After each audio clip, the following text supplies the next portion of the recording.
নমস্কার বন্ধুরা, নন্দিনী সিম্পল কুকে আপনাদের সবাইকে জানাচ্ছি স্বাগত।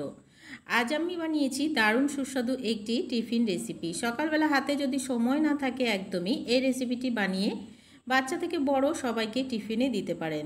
একদমই ইউনিক একটি রেসিপি। দারুণভাবে এই স্যান্ডউইচ আমি তৈরি করেছি। একদমই মার্কেটের মতন লাগবে এই স্যান্ডউইচটি যখন আপনারা বানিয়ে খাবেন।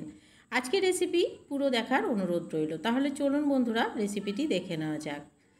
আজকের এই রেসিপি তৈরি করার জন্য প্রথমে এদিকে বলে নিয়ে নিচ্ছি 1.5 বাটি সুজি। এখানে আমি একটা ছোট সাইজের বাটি নিয়ে নিয়েছি। এই বাটি মেপে আমি সমস্ত কিছু এখানে নিচ্ছি। এখানে 1.5 বাটি সুজি নিয়ে নিলাম। ওই বাটি মেপে দিয়ে দিচ্ছি 1 বাটি চিড়ে। চিড়েটাকে আমি আগে ভালো করে ঝেড়ে পরিষ্কার করে নিয়েছিলাম। আর দিয়ে দিচ্ছি ওই বাটি মেপেই 1 বাটি দই। এবারে এই বাটি মেপে এখানে জল ব্যবহার করব। প্রথমে আমি 1 বাটি আরও হাফ বাটি জল দিয়ে দিলাম। যদি প্রয়োজন হয় পরে আরও জল এখানে অ্যাড করব। এবারে খুব ভালো করে সমস্ত কিছুকে একটু মিক্স করে নিচ্ছি। কতটা ড্রাই হয়ে গেছে দেখে বুঝতেই পারছো। এই পর্যায়ে দিয়ে দিচ্ছি আরও কিছুটা জল। যে কোনো একটা কিছু মেপে যদি সমস্ত ইনগ্রিডিয়েন্টসগুলো নেওয়া হয় তাহলে রেসিপিগুলো খুব সুন্দরভাবে তৈরি হয়ে যাবে। আর এখানে জল দিলাম না। এবারে খুব ভালো করে মিক্স করে নিলাম। এবারে 10 মিনিটের জন্য ঢাকা দিয়ে রেস্টে রেখে দেব। 10 মিনিট পর আবারও ফিরে আসছি।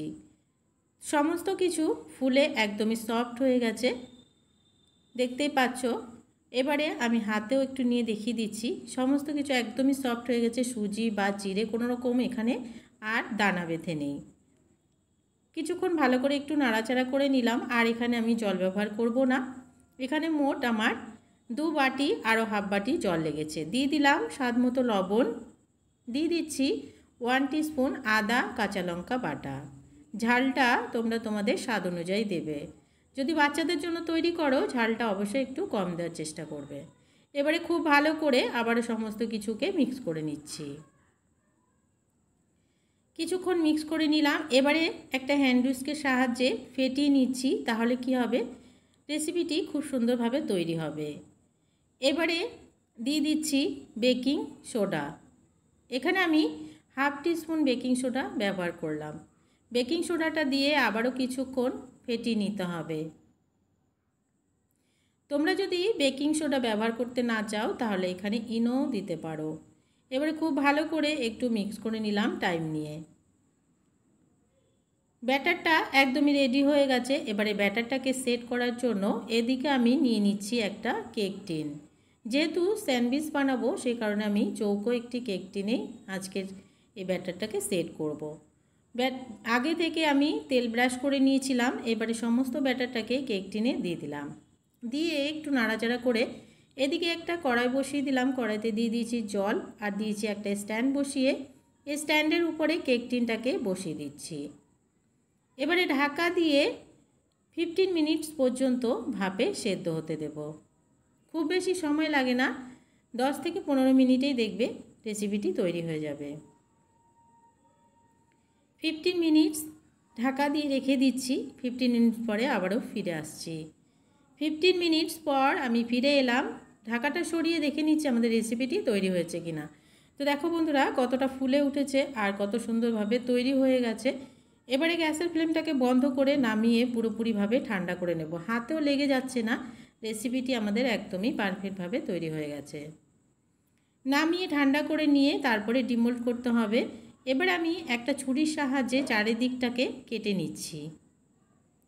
কেটে নিয়ে উপর করে একটু পিছনে ট্যাপ করব, তাহলেই খুব সুন্দরভাবে আমাদের রেসিপিটি বেরিয়ে আসবে। তো দেখো বন্ধুরা কত সুন্দরভাবে বেরিয়ে এসেছে আর কতটা ফুলেছে তোমরা দেখে বুঝতেই পারছো। ভীষণই সফট আর ভীষণ নরম তুলতুলে হয় এই রেসিপি। এবারে আমি চৌকো শেপ দিয়ে কেটে নেব। চারিদিক থেকে 4 ভাগ করে কেটে নিচ্ছি। 4 ভাগ করে কেটে নিলাম। এবারে 1 ভাগ নিয়ে আমি মাঝ বরাবর কেটে 2 ভাগ করে নেব। ভিডিওতে তোমরা দেখতেই পাচ্ছ আমি কিভাবে কাটলাম।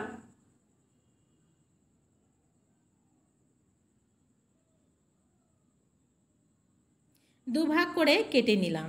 এবারে বাকিগুলোকেও কেটে নিচ্ছি। এবারে এই স্যান্ডউইচটি তৈরি করার জন্য একটি পুর আমাদের প্রয়োজন। তার জন্য এখানে আমি একটা কড়াই বসিয়ে কড়াইতে দিয়ে দিয়েছি 2 টেবিল স্পুন মতো সাদা তেল, দিয়ে দিলাম হাফ টিস্পুন থেকেও কম গোটা জিরা। গোটা জিরাটা যখন একটু ভাজা ভাজা হয়ে যাবে এই সময় দিয়ে দেবো একটা কুচনো পেঁয়াজ, ছোট করে কেটে রাখা একটা পেঁয়াজ দিয়ে দিলাম। পেঁয়াজটাকে খুব বেশি ভাজার প্রয়োজন নেই, হালকা সফট হলেই হবে। পেঁয়াজটা একটু সফট করে নিচ্ছি। পেঁয়াজটা যখন একটু সফট হয়ে যাবে এই পর্যায়ে দিয়ে দেবো সেদ্ধ করা আলু। এখানে আমি 3টি বড় সাইজের আলুকে সেদ্ধ করে নিয়েছিলাম, সেদ্ধ করে একদমই পুরোপুরিভাবে ম্যাশ করে নিয়েছিলাম। এবারে আলুটা দিয়ে দিলাম, দিয়ে দিচ্ছি কালারের জন্য হাফ টিস্পুন থেকেও কম একটু হলুদ। এখানে কোনো রকম আর কোনো মশলা আমি ব্যবহার করব না, যেহেতু আগে থেকে আমরা ব্যাটারে একটু মশলা দিয়েছিলাম। এবারে দিয়ে দিচ্ছি 1 টিস্পুন আমচুর পাউডার আর দিয়ে দিচ্ছি একটু বেশ খানিকটা ধনেপাতা কুচনো, দিয়ে খুব ভালো করে মিক্স করে গ্যাসের ফ্লেমটাকে বন্ধ করে দিচ্ছি। পুরটা আমাদের প্রায় রেডি হয়ে গেছে।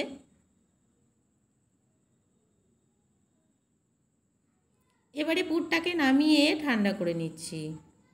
এবারে আমরা চলে যাব স্যান্ডউইচটাকে রেডি করতে।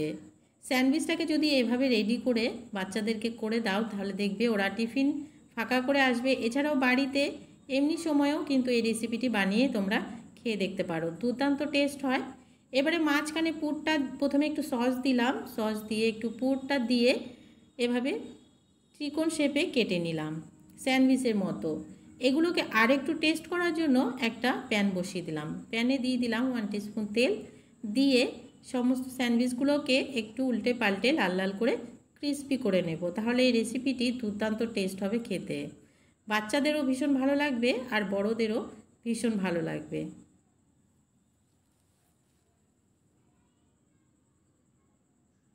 অনেক সময় কি হয়, আমাদের সবসময় রুটি খেতে ভালো লাগে না, এই ছোটোখাটো রেসিপিগুলো বানিয়ে খেতে পারো, দুর্দান্ত টেস্ট হয় রেসিপিগুলো, একবার না বানালে বুঝতে পারবে না। এবারে আমি উল্টে পাল্টে খুব ভালো করে দু পাশটাকে ক্রিস্পি করে ভেজে নিলাম। এবারে নামিয়ে সসের সাহায্যে সার্ভ করে দিচ্ছি। বন্ধুরা, আজকের রেসিপি ভালো লাগলে একটা লাইক করতে ভুলবে না, অনেক অনেক শেয়ার করে দেওয়ার অনুরোধ রইল।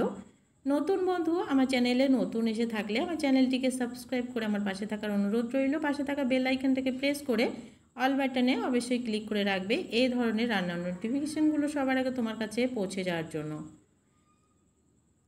আর আজকের রেসিপি যদি ভালো লাগে কমেন্টস করে জানাতে ভুলবে না আজকের রেসিপিটি কেমন হয়েছে। আজকের মতন এখানে শেষ করছি, চলে আসবো অন্য কোনো দিন অন্য একটা রেসিপি নিয়ে। সবাই ভালো থেকো, সুস্থ থেকো। আজকের মতো তাহলে টাটা।